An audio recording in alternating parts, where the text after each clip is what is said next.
Welcome to Ask for Candy, where we talk about healing, self-care, love, sex, relationships, and what it takes to be amazing on the daily. I almost came in hot. I was like, welcome to Ask for Candy. I'm excited, Brian.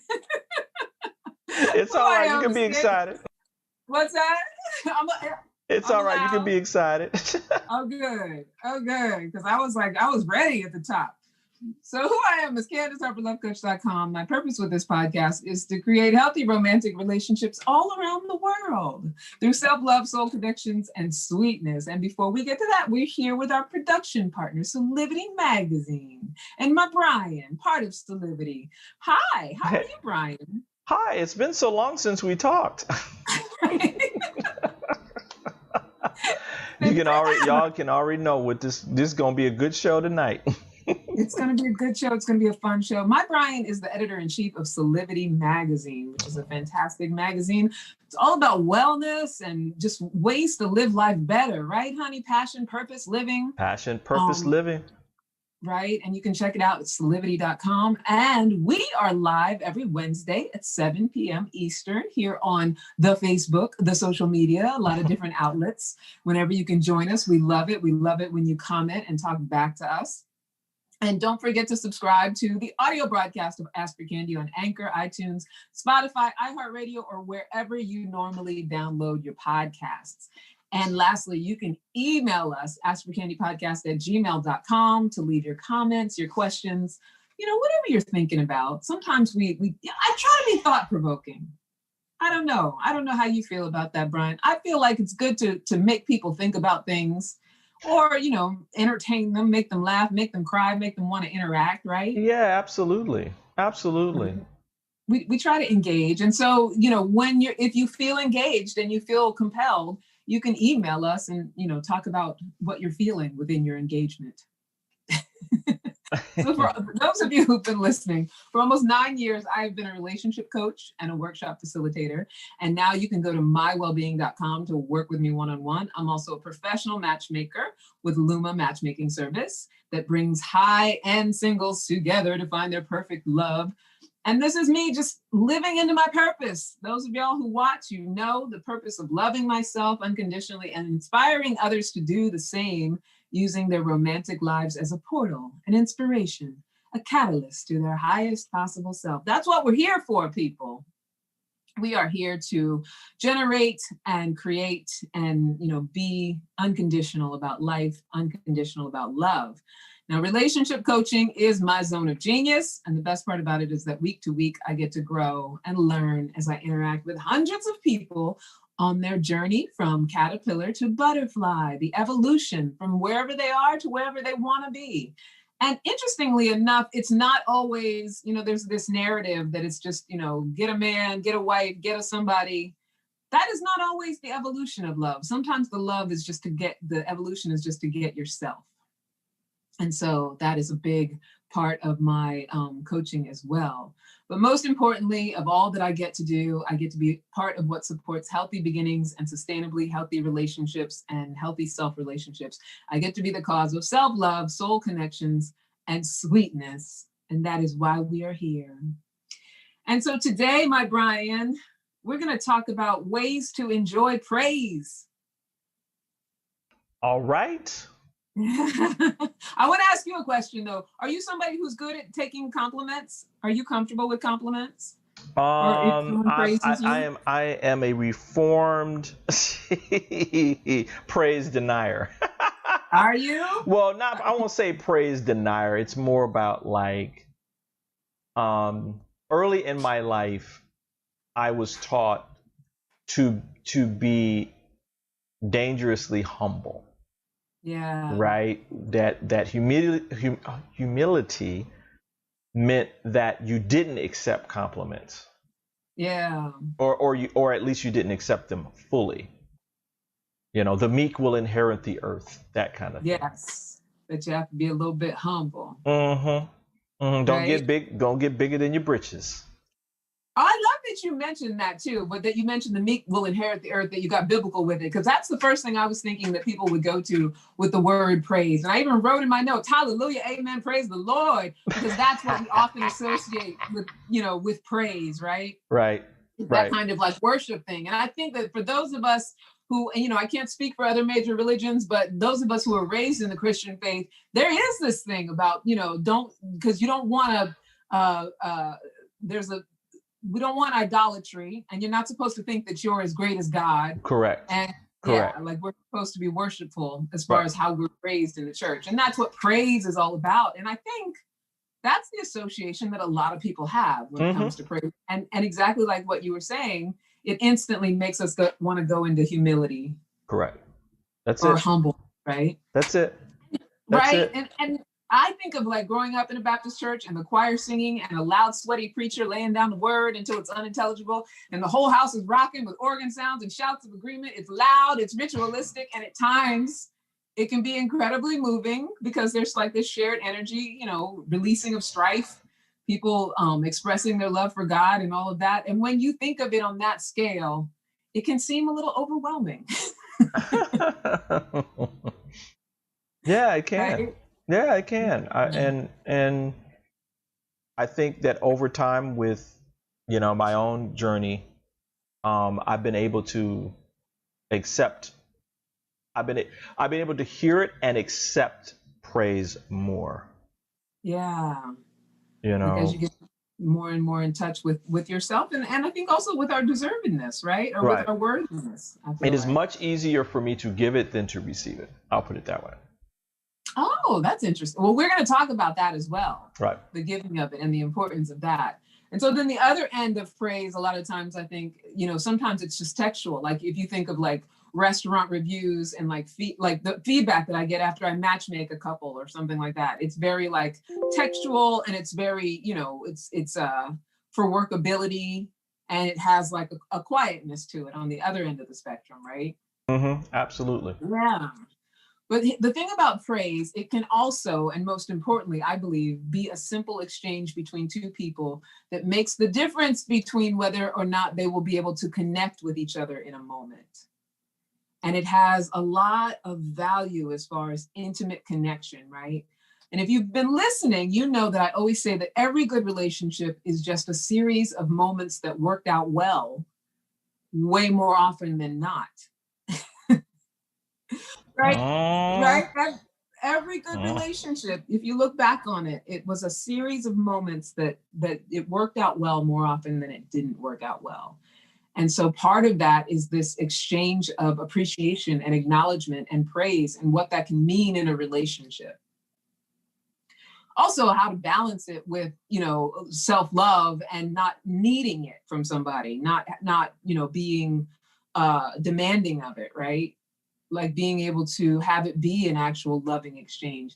And it's one of those things that when you offer praise generously and authentically, it can mean the difference between loving to be around someone or avoiding them like the plague. Like, praise, if it's done in a way that's real and generous, like you can cause a lot of connection with somebody.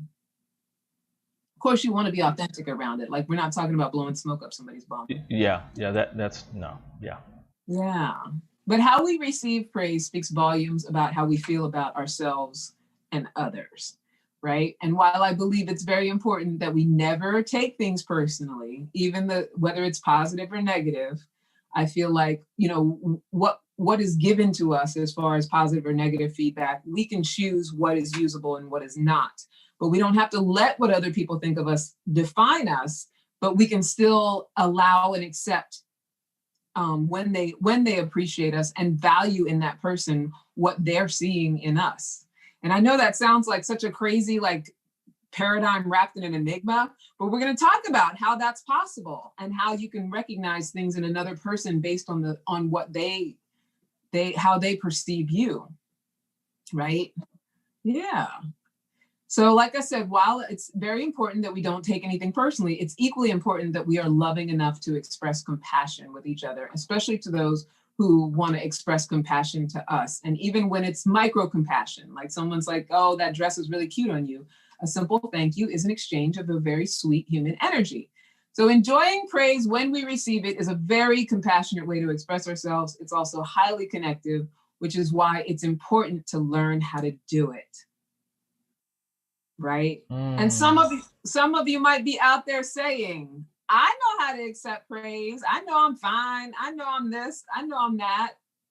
But let's deep dive into it, because how do we know when we're not actually accepting praise? And I'm gonna identify that right now so that we can get real clear. And if it resonates with you, great. If it doesn't, that's okay as well.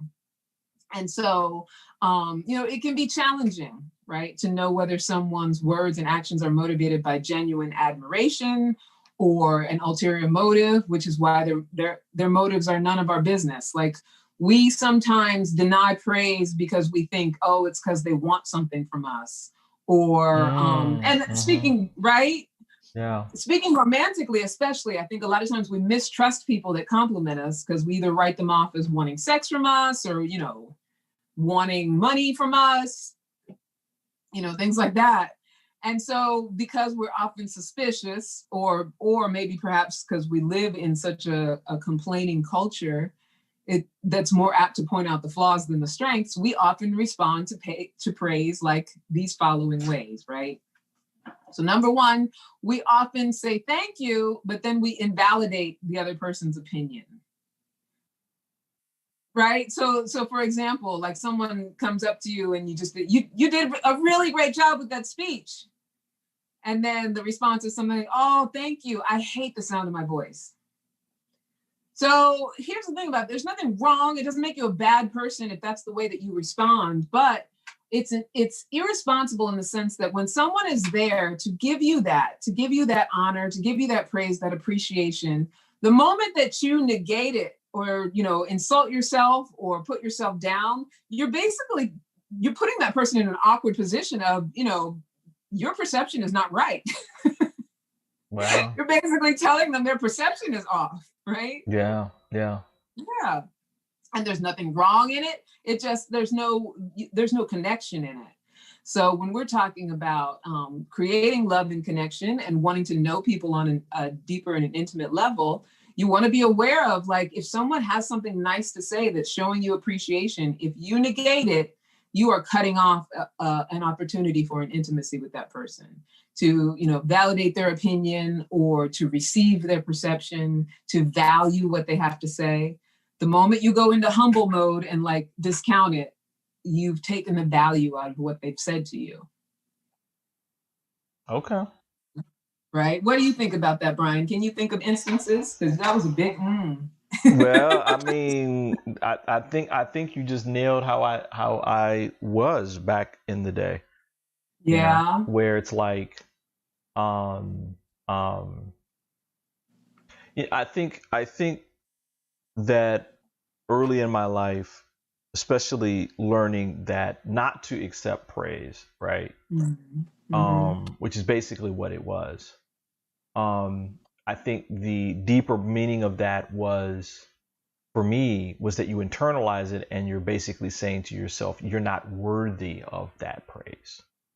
Totally. And so you don't. So if a person actually is being loving and supportive and saying, hey, this was a really, really good job, or you really look nice today, or, that kind of thing, you don't take it in because you don't feel that you're worthy of it. Yeah. And sometimes too, you can tell me if you felt this, but I have felt this in the past where you're almost fearful of it. Like it sets expectation on you or something.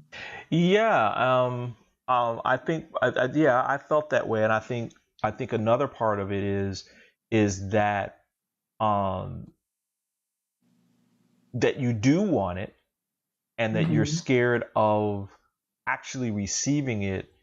And then the opposite happens where it gets taken away or your heart gets broken because of allowing yourself to be vulnerable enough to feel that kind of love from someone. Right. Yeah, like it almost feels fleeting because it goes away. You Exactly. don't attach yourself to it. Yeah. Yep, exactly. Yeah. So, and another way we do that is that we don't even say thank you, and we just get right to the invalidating of the other person. So someone comes up, you did a really great job with that speech, and you say something like, well, did I? I thought I sounded weird and I forgot all my notes. Like you question them, you question their appreciation of you.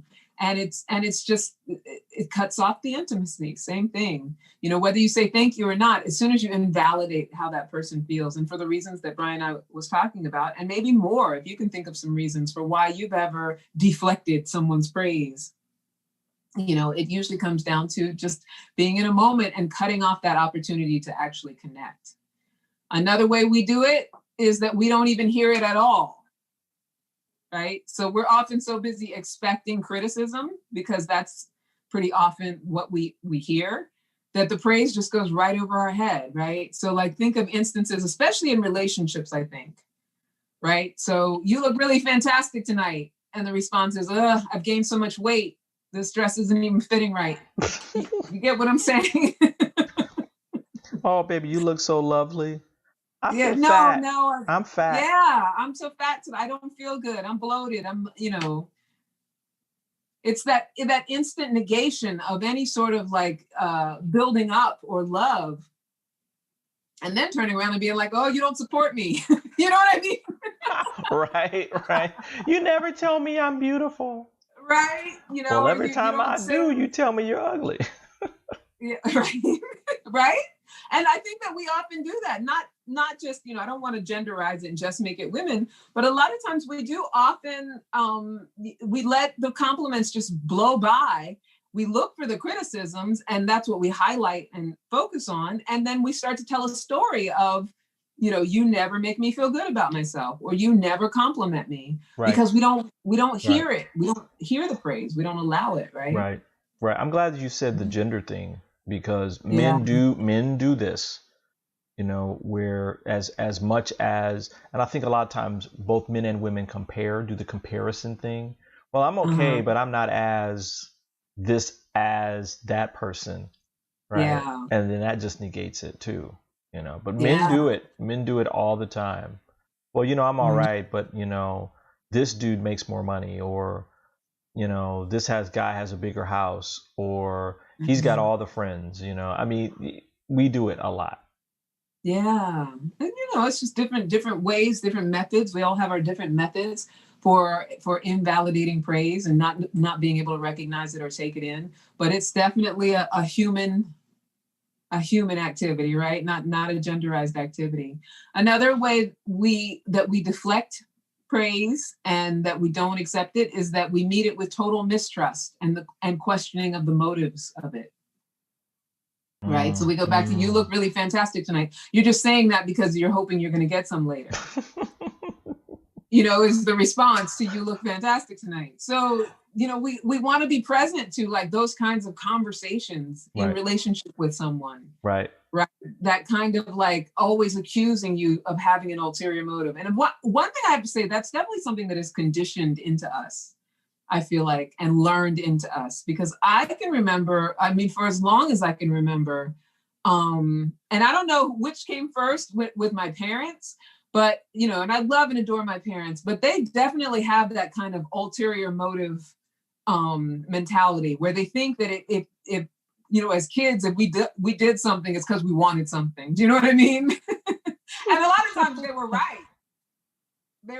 But it definitely set up this sort of conditioning of, anything you do that's nice is questioned, because it's like, oh, what are you up to?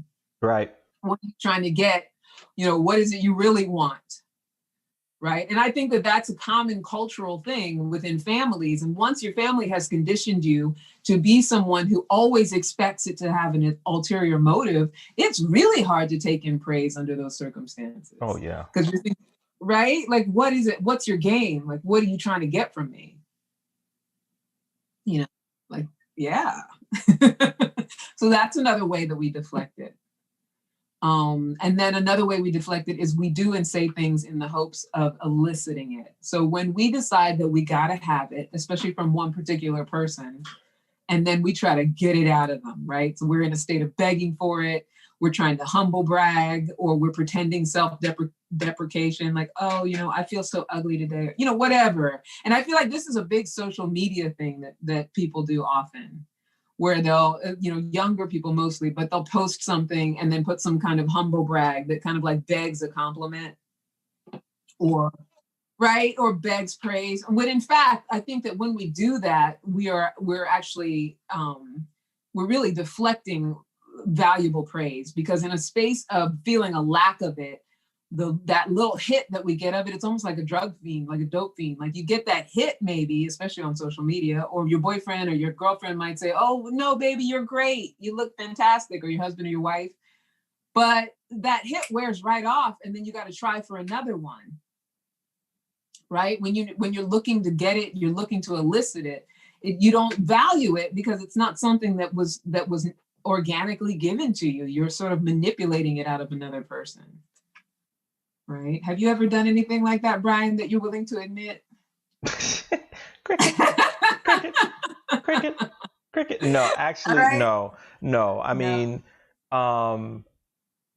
having studied human behavior, specifically like on social media too, that is like very, very prevalent more and more now. I mean, people are, finding social media to be the place for them to get strokes and that kind of thing. And I'm not talking about like letting people know about, hey, I just got this promotion, or hey, I've gone to this great place, and I just wanted to share the experience with you. That kind of thing. I'm talking about where people are posting consistently and constantly about themselves in a way where it's like, doesn't this outfit look great? Or, don't you wish you could be here? I mean, that kind of stuff. And it's like at that Yeah. point, it's all about them fishing for I would call artificial praise at that point. Yeah, like looking for that approval. And Mm-hmm. here's the thing too. I mean, like, I don't think there's anything wrong with, like you said, I don't think there's anything wrong with, posting things that are valuable to you and your successes and things like that. I love to post a good fashion selfie. I'm one of those people who will post to praise myself. Well, I mean, Like just for the fun, or like, look at my outfit or whatever. But I think that when it's coming from a mindset of, I need this validation, I'm looking for likes, I'm looking for somebody to give back to me, whether it's on social media or if it's in a relationship with someone, it just, it's that we sense a lack, like that we are perceiving a lack of it. And so when we, with anything, perceive a lack of something, we actually resist having it come in. Right? It's like a poverty mentality around it. It's like yeah. So, and it's that focus on the lack of it that is the resistance itself. yeah. Yeah. I see that's powerful. Yeah. That's So that's powerful. the thing. Not that you can't be trying to be cute on social media and stuff like that, but if it's for the sake of getting some sort of validation, getting someone to give you what trying to elicit a response out of someone, then that's where you want to look at, is this really connective, or is this me just trying to feed like a dope habit? Right? The dope of praise. So yeah, I mean, those are 5 ways. I don't know if you think of any, Brian, or anybody who's out there listening or watching, if you want to comment of another way that we deflect praise, because I think that especially in our culture, we have a lot of methods for how we keep ourselves from being connected and intimate, and definitely a lot of methods for how we cut praise off. But those are 5 that I thought of. So let's talk about the ways to enjoy praise. But do you think, Brian, we should have a commercial before we get into all the ways to enjoy praise? Yeah, let's do a little commercial break. Yeah, we'll do a little commercial. We're gonna tell people about what's coming up on December 12th, actually. Oh yeah, that's gonna be exciting. So, right. Well, I guess we'll be right back. We'll be right back. Are you ready? Are you ready? Are you ready to become your best self now? I mean, like right now. If you're ready to become your best self, then why don't you join me and Solivity Magazine as we present the New Year, New You celebration along with our very special partner, Beyond Words Publishing. It's going to be Saturday, December 12th, starting at 1 p.m. Now, guys, the best part is you'll be able to watch all of this and enjoy it all from the comfort of your own home. I mean, you'll be able to watch all of these amazing people share their gifts and thoughts about how to close out this year and begin the next year with light, love, and power. I mean, how cool is that? And you're going to be able to walk into 2021 with freshness and some spirit and, of course, inspiration. You do not want to miss this incredible event. We'll see you then.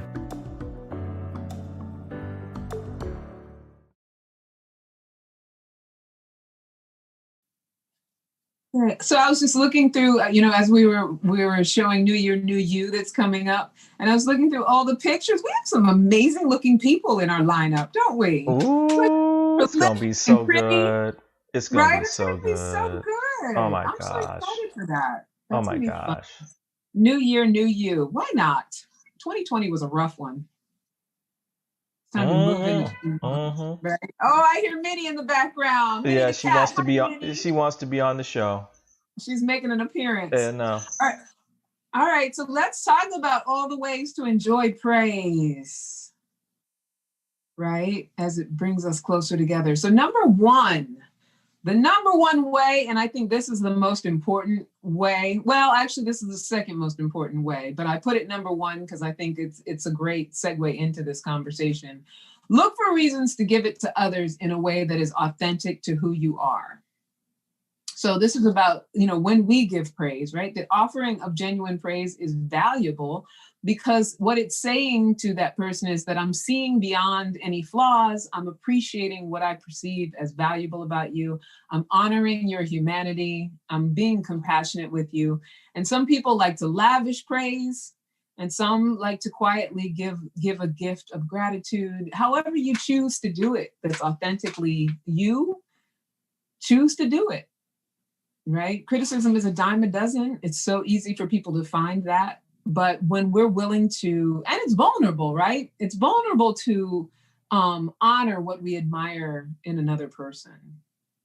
And when we're speaking in terms of romantic relationships, the value of authentically letting someone know what we admire about them, it's important in the beginning, and it's important when you're years into it. Right? Not that you have to be doing it 24/7 by any stretch of the imagination, because that wouldn't be authentic. But when we feel compelled to notice something about someone that we find admiration in, it is very valuable, not only for our perception of them, but their perception of us, to be communicative about their greatness. It doesn't cost anything. It doesn't take anything away from us to recognize it. It's very easy to recognize all the things that we can find wrong with someone that we're with, especially after we've been with them for years. But, even in the breaking up of a relationship, there is value in being able to recognize what is good about that person and being willing to express compassion and be authentic about what is good about that person and give them a little praise in your own little way. Yeah. I like that. You like that one? Mm-hmm. I like that a lot. Do you have anything with that one? I definitely have some stuff with that one and why I even chose that one. No comment. Because I know for myself, especially in romantic relationships, in my younger years and in my less grown personal growth years, and before I got into a conversation of being responsible for who I am in relationships, I always thought that sort of thing was like a bargaining chip. Like you had to hold back the good things, the compliments, especially with men. There's like this underlying sort of thinking that women aren't supposed to give men compliments, or that you're not supposed to be too, and there is a difference between fawning over somebody. Yeah. Right. And actually, as you're building relationship or getting to know someone, just being willing to praise and appreciate the good things that you authentically see about them. Yeah, and I mean, there's I don't want to say it's a delicate balance, because that's not it. It's more about like being authentic. Yes. And if you feel as though this person has a nice smile, or they're wearing something nice, or they just had something cool happen in their life, and you want to like validate that, because you also think it's really cool, feel free. I mean, do that. Or even if you think that they're good at something. Yeah, absolutely. All that. Right. Or if they've done something nice for you. I think it's very important to acknowledge when someone has done something nice for you. Thank you goes a long way. Yes. A really good thank you, really appreciate that. I think where you're getting at though is, again, if you're finding yourself doing it because you yourself want to make sure that you feel good about how you're, like, how am I putting this? I'm losing it. That you're doing it because you think if you don't do it, something's going to happen. I'll put it that way. Like something bad's going to happen. or you think that you're going to, you know, praise and compliment them enough that they're going to like you. Yes, there you go. There you go. Right? Yep. Or that you're going to be able to keep them around based on it. Like that is not a connective approach to it. It's just the willingness to be real with what it is that you perceive. And it's not something that you have to manipulate. You don't have to hold it back if you have something nice to say. And often too, I think we're also conditioned to always be in sort of like a punishment mode, or like, you know, making the people that are close to us have to pay a price in order to get, you know, love, affection, admiration, praise, compassion, that there's certain hoops that they got to jump through in order to get those things. And I think that there's a manipulation and a danger in that is toxic to the intimacy of a relationship. So if you feel compelled, you know, give it to a person that you're in relationship with in an authentic way. Don't deny those impulses to just be authentically admiring or praising of someone that you care about. Right? And it sounds so rudimentary, but you know, people don't do it. No, they don't. You know, I know from like matchmaking and relationship coaching, like some of the things people say to me about, you know, how they hold back and the way that they hold back their niceness, their sweetness, their praise and affection in the hopes of luring that person into, I guess, wanting it so badly that they're begging for it, or making that person, you know, I don't know, like in the hopes that they're going to chase them for it. And I definitely thought that, you know, part of what you did as someone in a long-term relationship, specifically a woman in a long-term relationship, is hold it out like a bag of cookies. Like, here, you get a little bit, you know, or, yeah. Here, you can have this little bit. For the most part, I'm going to be criticizing you, but here's a little bit. You can have a little bit of sweetness.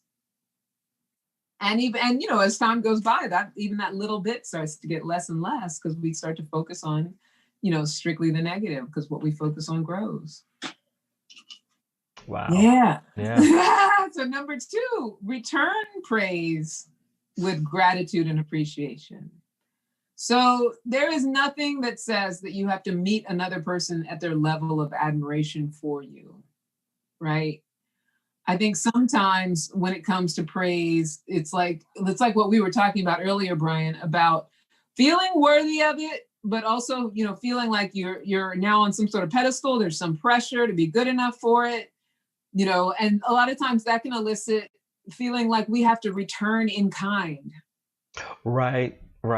And to the level of whatever someone has given us. So if someone shows us a lot of gratitude and appreciation, or compliments us, or gives us a lot of praise with something, that we feel like we have to meet their level.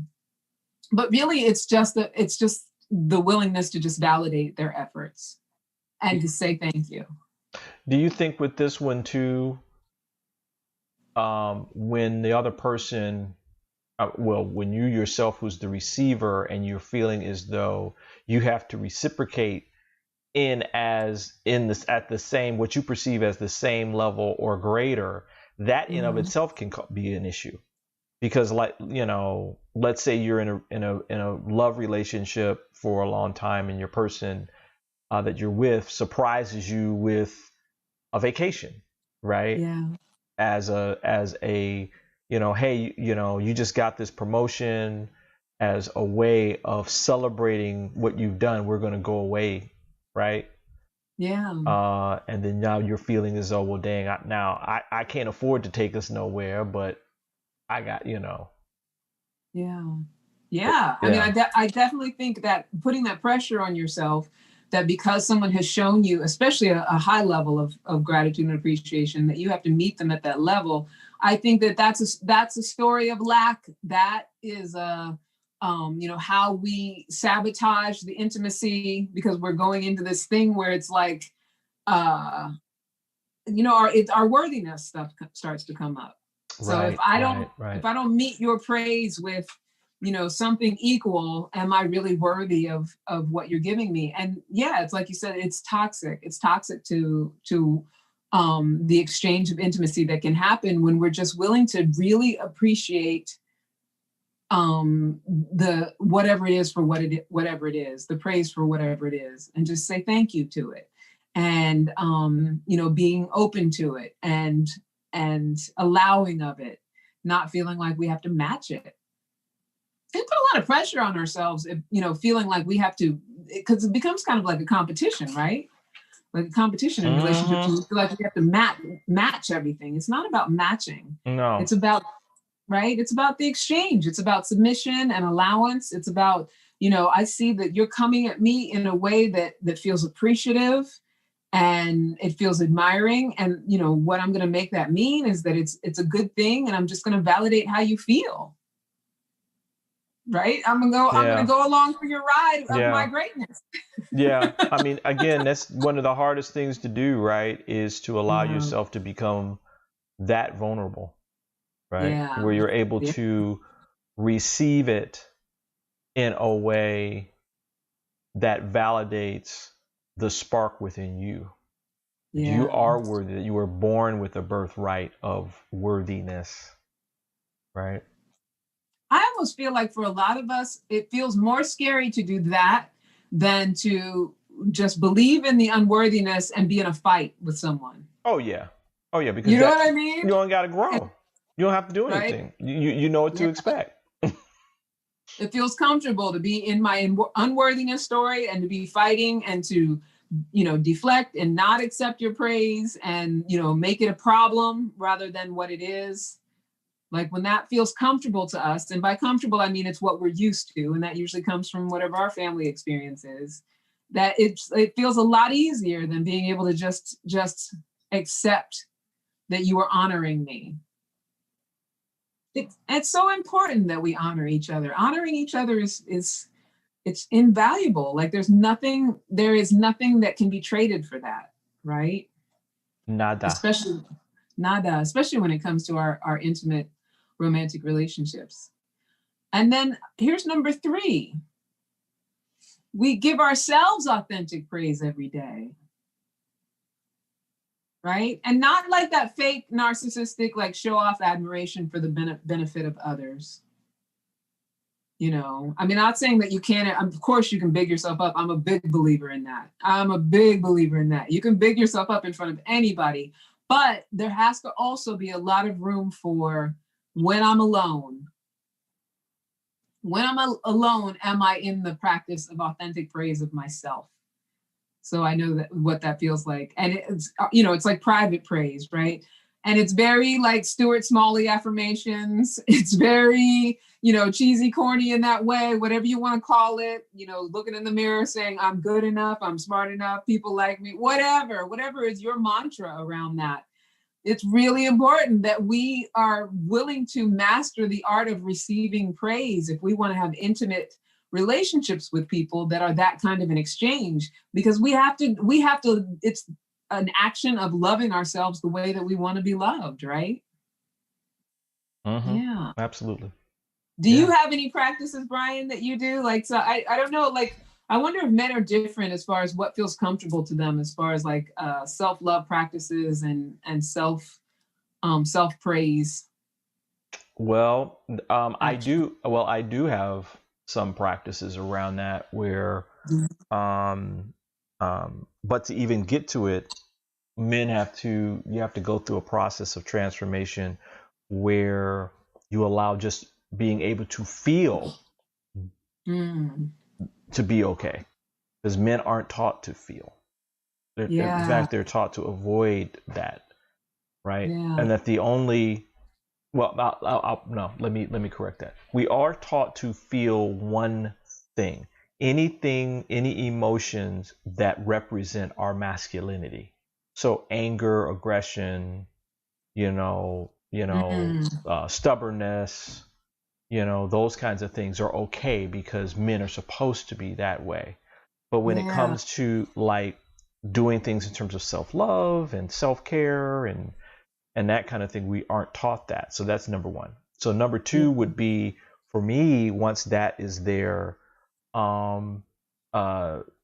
waking up and doing my meditation every morning is a way for me to give to myself.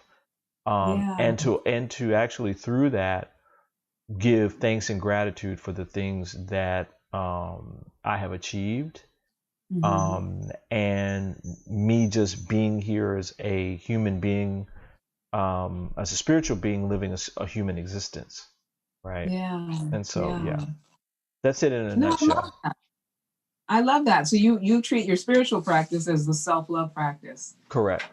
Oh, I love And there's other things that come from that because I'm led to do something else. But it's very important to me that I connect with my heart in that way, because that's where all that lives anyway. And then I give myself a break sometimes, like, hey, even if things didn't go as the way that I would want it, there's still goodness in there, and I can be happy about that.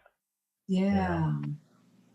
No, I love that. And I do think it's so important. I think it's, when we combine our self-love practice with our spiritual practice, I mean, just the being engaged in our spiritual practice is the act of self-love, right? It is the action, but, being present while we do it, it's really important. That's what we're here for, right? We're here to, be in a state of self-appreciation, and whatever you believe, as far as, whether you are of God or God is in you, or if you don't even believe in God, if you just believe in humanity, like our existence is valuable and made more valuable by being present to it and being spiritual in our approach to, because we are spirits, right? We always talk about how we're walking around in our human suits.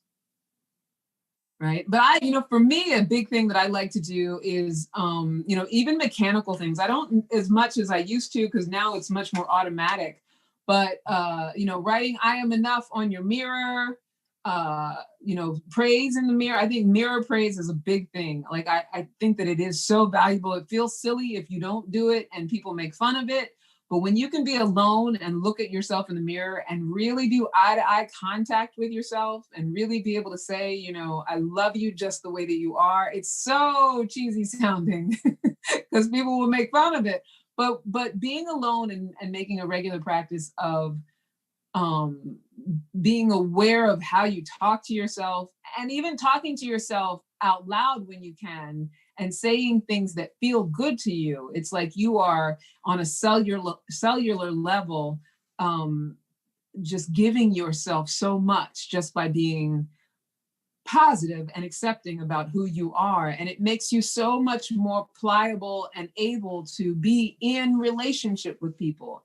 Doesn't necessarily have to be romantic relationship, but when it comes to just people you work with or people that you talk to every day, your family members, whoever, it makes it so much easier to flex in those relationships and roll with those relationships, because what you cause over time is just a self-comfort, right? Like, I get more and more comfortable with who I am and how I am. And that doesn't have to wait until you're of a certain age. I do think that with age often comes, that sort of, I don't care about what people think, but you can start that kind of practice pretty young, where it's an understanding between the difference between narcissism and actually really praising myself in a way that shows that I know that I'm valuable, right? It's like how they say that you teach people how to treat you. The only way to do that is to know how to treat yourself. And by treat yourself, I mean, how you behave with yourself, not necessarily the rewards and the whatever. That's a whole nother road. We could talk about the addictive ways we treat ourselves, right? But the talking to yourself, talk to yourself, tell yourself, because you will respond to yourself. And that's how we improve our relationships with others, is knowing ourselves. Know thyself. That's biblical as well, right? Mm-hmm. Right. Know thyself, and everything else will fix itself. But where's right? that? No, that ain't it. Something like that. Is that the King James version? That know thyself, and everything else will fix itself. That might have been the LeBron, the King James version or something. Right. LeBron James version. King LeBron. So number 4, make it mean something that works for you, right? When it comes to praise, ways to enjoy praise, rather than jumping to conclusions about what others say, rather than, what they mean. We benefit by doing our best to take praise at face value without speculating over whatever else it could be about. So we were talking earlier about how we get mistrustful of it sometimes. We think that people are only saying things because they want something from us. Who cares? Right. Who cares? Right. It's none of our business. It's none of our business what their intention is. Yep. If someone is showering us with praise, like I was saying earlier, it doesn't obligate us to meet their praise with any sort of return. If you do feel compelled to do that, then that's great. And it's no problem if they were trying to get something from you, unless you were trying to give them something based on needing something back. Right? So if someone gives you praise, make it mean what you want it to mean that works for you. If it feels good that they've given you that praise, take that on.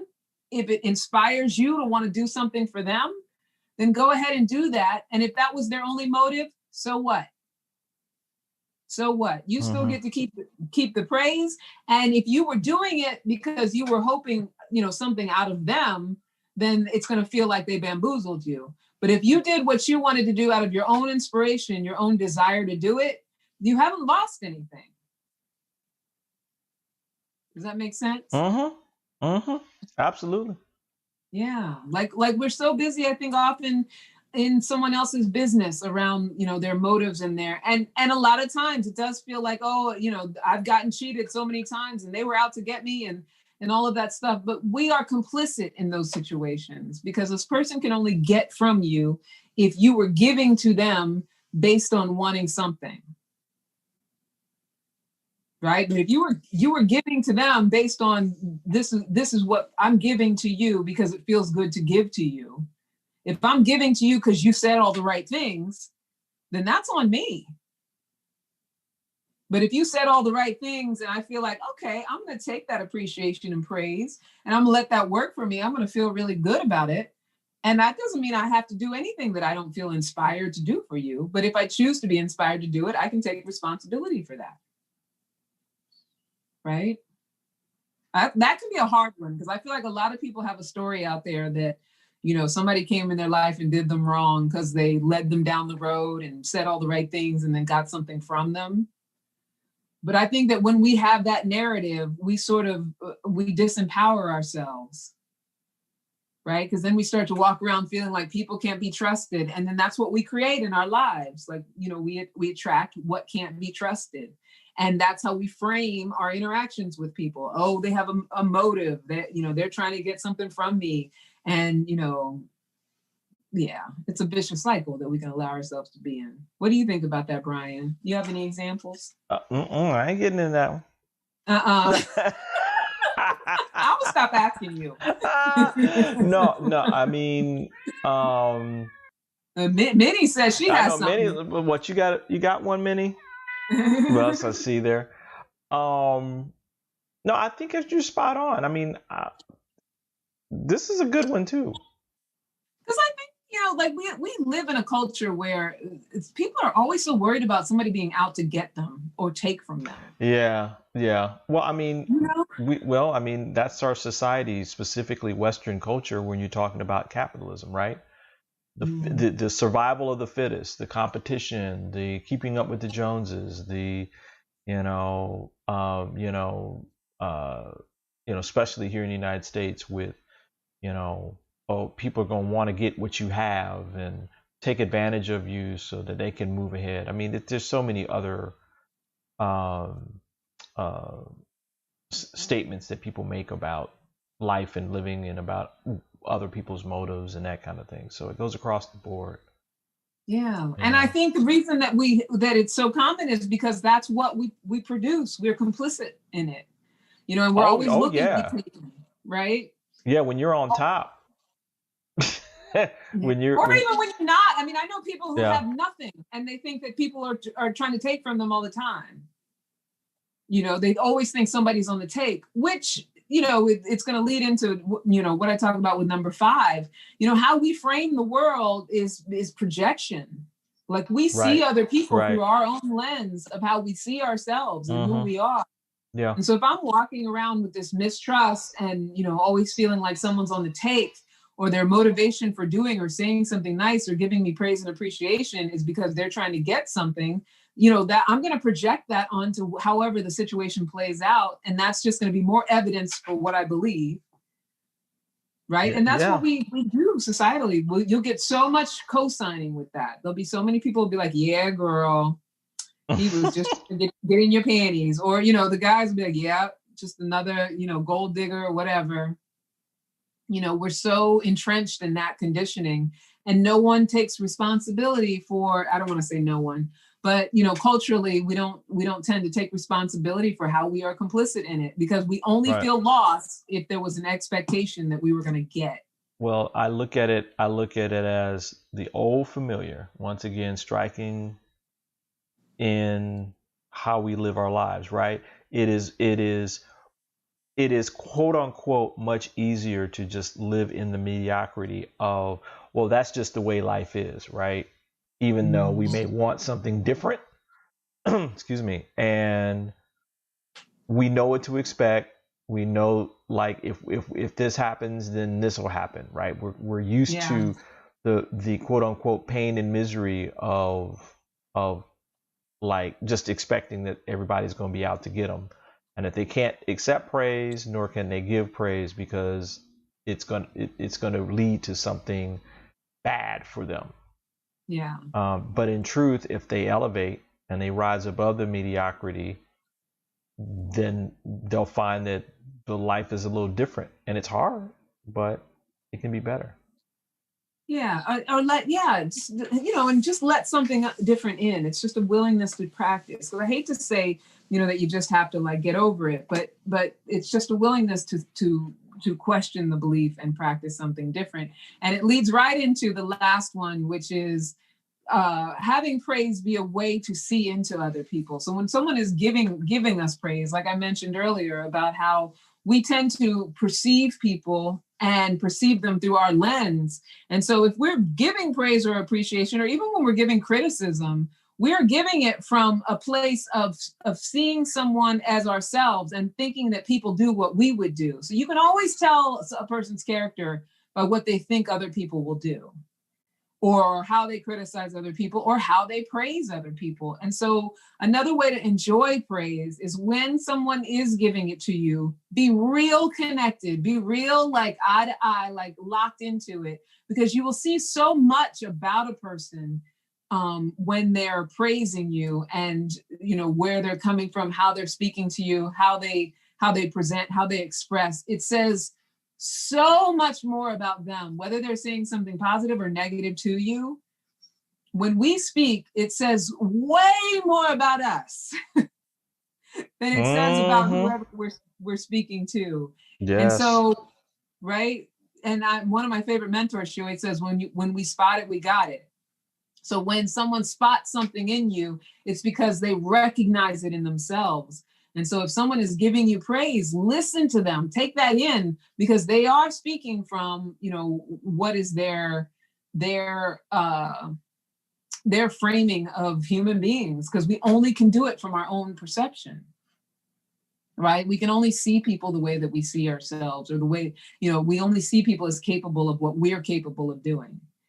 And so, yeah, it's just a really good way to know a person based on the praise that they give, how they, and their criticism, however they come at you. But praise in particular is a good way to know how a person is, or who a person is, or how they see themselves. Yeah. Wow. It does the work. If you listen to praise, it does the work of allowing you to see into others. So let's wrap it up. Woo. We're this is ready good. to wrap it up. This is so good. Yeah. Oh, good. I'm glad, honey. I'm glad. I'm hoping the people out there, if you're listening, just take it in and see what you can do with it. It's all about exploration and trying it on. So the wrap up is this: you are worthy of praise. If nothing else, you are worthy of praise. And I know just saying it doesn't teach it to you, but your willingness to open up to the possibility of your worthiness. You are love personified. The more we make a practice of acknowledging and focusing on praise, the more it will grow. And while we don't have to go around complimenting each other all the time to live in a better world, it's just nice to balance out the negativity, because Lord knows we have that in spades, right?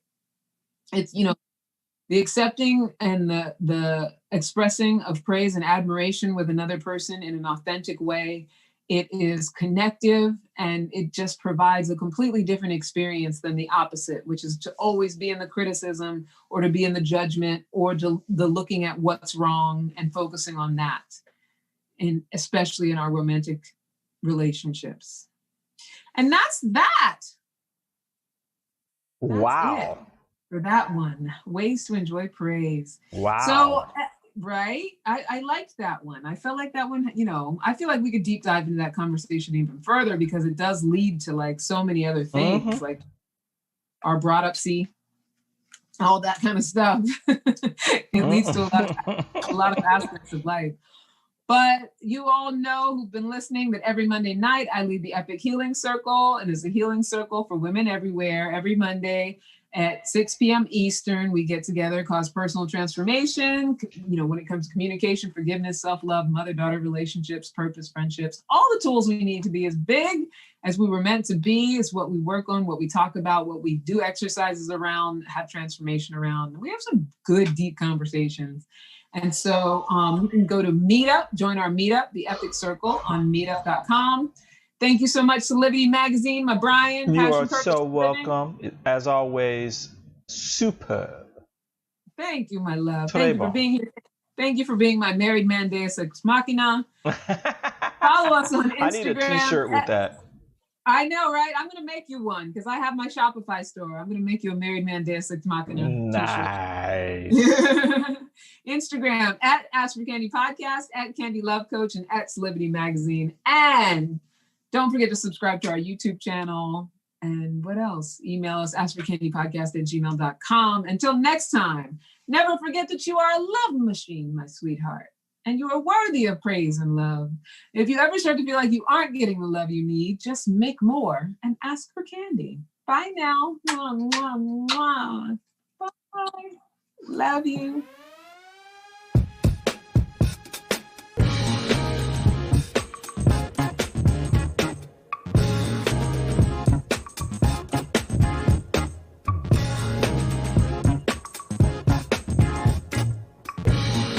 Watch Ask for Candy with Candice Harper every Wednesday at 7 p.m. Solidity Magazine brings you the best in inspiration on Solidity TV. Check out our new shows.